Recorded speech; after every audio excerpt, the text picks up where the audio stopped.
Hello, vanakkam and welcome back. Ronaldo, in a post-match conference for Portugal, removed two bottles of Coke that was there on his table during the press conference. He moved it aside so that he doesn't sit there endorsing the brand. Now, after this, Coca-Cola lost within 2 hours 2.8 billion pounds worth of market value, and its share prices dropped 1.6%. Now don't forget that Ronaldo himself made an ad when he was in Manchester United for Coca-Cola, and he proudly stood there endorsing the brand. But let's talk about that ad later in this video. But now, following this incident, Paul Pogba of France, in his post-match interview for France after France defeated Germany, removed Heineken, which is also one of the sponsors of Euro 2020. He removed Heineken bottle and kept it under the table, but he did not touch Coke. And yesterday, Italy took on Switzerland, and Locatelli scored beautiful goals there. And in his post-match interview, Locatelli again pushed aside Coke. So Ronaldo's influence is only starting to grow. Now we have to understand from this how much of an impact footballers can have on this planet. Marcus Rashford of Manchester United did the same with his influence by setting up a petition for the cause, which more than 1 million people signed,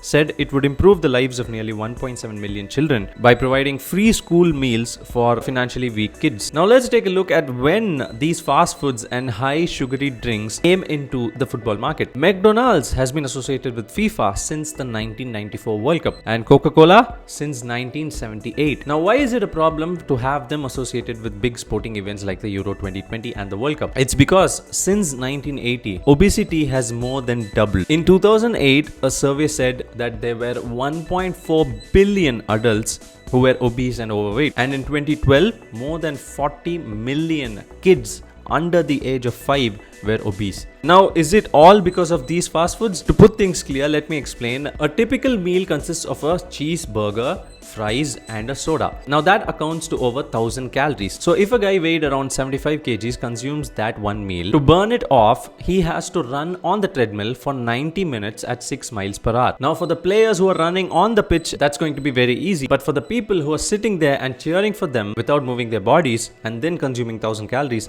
that's a lot to consume. And that's gonna need double the amount of work to burn those calories off. Now the real problem is these companies target the children because children are more vulnerable to advertisements than adults are. And when the children see all of the banners flashing around with these fast food names, when their heroes, Ronaldo or Messi or whatever football player or whatever athlete is playing on the field, it gets registered in their mind forever because the kids look at sporting heroes as their role models, and immediately the advertisements that they saw on those events get etched to their mind forever, and then they go on to consume it. When a representative from McDonald's spoke about this issue, he said, "We have a responsibility to parents and kids, which we take very seriously.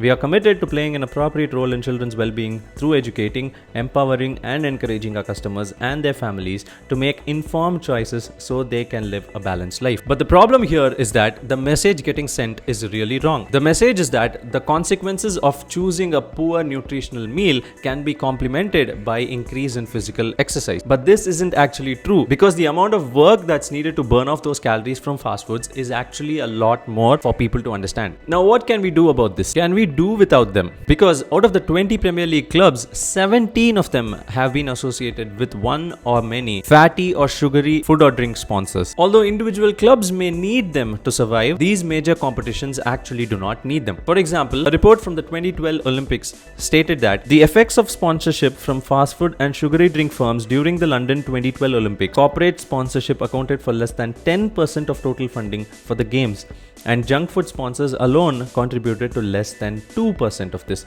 indicating that sporting events do not necessarily need these sponsors to go ahead. For the Euro 2020, we have interesting brands coming in like TikTok, Vivo, Qatar Airways. So for the major sporting events like the Euro 2020 and the World Cup or the Olympics, we can really do without them. By avoiding these junk food companies at major sporting events, does it have an effect on obesity? Yes. In Amsterdam, 8 years ago, the government banned junk food sponsorship, which reduced child obesity by 12%. They could also learn from the ban that they imposed on cigarette companies, banning them on sponsoring major sporting events. Now let's get back to the ad that Ronaldo featured back when he was at Manchester United, still not winning the World Player of the Year. Now anybody to get to a level, we'll have to go through this. Coca-Cola is a big brand and Ronaldo was still very small. So he had to do that in order to get to a certain level.